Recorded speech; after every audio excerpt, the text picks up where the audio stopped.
Strike.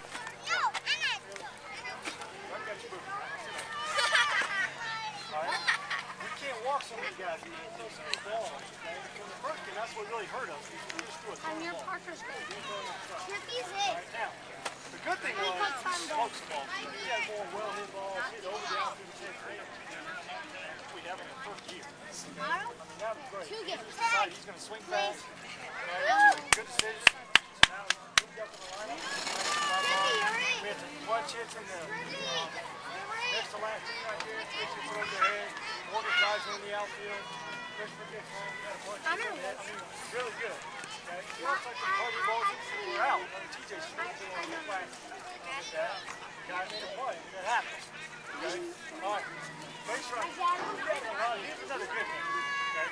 We got a ton of stuff. How to do things, signals. I mean, I got anybody else like this time, like Richie or Six. Or if they do, they probably don't remember them like you guys do. But about that, you guys have done a great job. You have a ton of different signals, things to remember. You remembered all the first and third defenses. I know you look this way. We have a ton of different offensive signals. It's a lot of things to learn, and you guys have done a good job. I can tell in practice, who's going to study and do that. Some of y'all put on a sign and you're like, I'm just going to run through some space and then it's going to do that. But you're not really sure what's going on. And then I give a sign for anything, and I know TJ knows it. That cover's been studying. Everything I asked him the last few days, he's been the first one. Okay? Whether it's the first and third, a pitch from me to the catcher, whatever it was, you can tell if he's been studying or not studying, okay? And that pays off. Because in a close game, you miss a signal. We had a couple guys steal today when I didn't give a steal. If you're safe, I usually don't make that. I'm trying to get away with it. But if you're not, what? I didn't put that on. Okay? So make sure you get the signal correct. Don't just run because you're making intention to put on a steal. Okay? Alright, that's just the reality of it. So be it. Okay? So we come right back. It's hard, right? It's hard to lose game 1 and come right back and play 10 minutes later. So for the first 2 innings, we weren't ready to play. We're going back to the catcher, going back to the pitcher. Nobody's backing him up. You run out on. You're supposed to run out on the field on defense, and guys are walking all the way to the position. Okay? It's hard to do. It's not easy, but you have to be able to turn the page from the first game to the second game quickly. Okay? Same thing if you win, although winning's a lot more fun. You come right back in, you're ready to play, everybody's jumping around. But you have to put the win behind you as well and be focused. Because if you win game 1, you don't start game 2 up 3-0. Okay? It doesn't work that way. You start over. Okay? So don't be too excited about the first game. Or if you lose the first game when you start game 2, you're not down 5-0. It's 0-0. So you got to be able to turn the page on game 1 and get on to game 2. That makes sense? That's not easy to do. I'm just telling you, eventually we got to get better at it because it's hard. Okay? So at least we kept in it long enough to have Matthew come in and pound the strike zone and keep us in the game. And then in the 4th thing, I think it was, punches, doubles, and that helped as well. Okay? Another good base running thing. I think every time our ball bounced in the dirt, we moved up. Every single time, it was fantastic. I mean, before you even waited to see if the catcher, that guy, frankly, that's a good catcher. That Joker can block, he can throw. I mean, he was good. In the second game, he did. He throws pretty hard. He did a good job. But we still moved up every time the ball bounced. Okay? Because your attitude was look for it, pay attention, and move up. That was good. Okay? Even on the play where Tyler steps on the guy's foot and gets hurt, Connor keeps going. Okay, moves up. But they actually slowed down the run. All right, Connor kept on running. Okay, like you're supposed to. Okay. Now there's a few things we haven't worked on very much. I'm trying to do 100 that we got to get better at. So let me just cover them real quick. When you lead off at second, okay, I've taken my lead. What I want you to do is keep your feet moving. Take like a 1-inch step. Okay.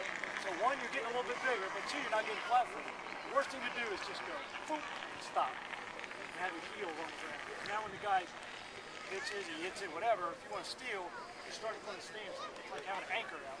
Okay? I want you to be loose and keep moving. Okay, now who's this? If it's that easy to identify, you shouldn't be doing it. Okay? Now, if we were trying to land a plane, this would be very funny. All right? But you guys understand why your hands should be right here? Where are my arms when I run? So let's just start them. We don't have to waste movement. He's got to go from here to moving to get them in, all right? So just be in a position where you're going to run and just keep taking a 1-inch step. I don't care if the guy's looking at you. I don't care. It'll freak them out and then they'll throw it away. Right? I don't care what they do. You're going to do what we're teaching you, okay? If the guy breaks in and he's going to pick, I'm going to scream at you back. Okay? Or like Matthew last inning gets off. when Matthew's on the last thing, I kept saying, "You're okay, get another one, get another one, get another one. Run." Because eventually, at a 30-foot lead, he was halfway to 30, you might as well take off. Okay? Because they never reacted to it. So that's fine. We can do that. If you listen, I'll be able to help you through that. You don't have to look back. Okay? At the base or the guy's holding you or whatever. Okay? Now, to defend that on our side, because we didn't do it very good because we haven't worked on it much. As a pitcher, there's a runner on second. When you come set, you have to look at that guy. Otherwise, he's going to keep moving like we just talked about. Okay? And the infielders have to just dart in and out and act like you might pick off. Okay? Particularly the guy that's on the opposite side. On the right-handed batter, the second baseman has to do that. They keep shooting in there and then getting back. Shooting in there, banging on your glove, whatever. So he knows you're close. So he can't get a 30-foot lead. And then the pitcher, you can even do this. Come set, look at him. Look at home, look at him again. If they know you're going to pay attention to them, they won't get that huge lead, okay? So that's something new we just got to work on. Offense, D, and defense. We couldn't do that last year because we had a white chalk line. Okay? Chalk lines are history. We get to run around. So it's good for us. Okay? Anybody have questions? Somebody came up to me. Yeah. Pick on a second. Good question. How do you pick a second? Hold on. You ask me, I get the answer. Sit down. Sit down. All right, you get to do two. You have two choices. You can do what's called an inside move where you lift your leg like normal and you just keep turning inside. Good. Okay? It's usually not as fast, but the guy looks like you're going to pitch, right? So you look at the plate, lift your leg, and then turn it. So you might be taking a secondary lead when you throw. That's one. The other one is you jump all the way around. It's a little harder, but you jump all the way around and throw. Okay?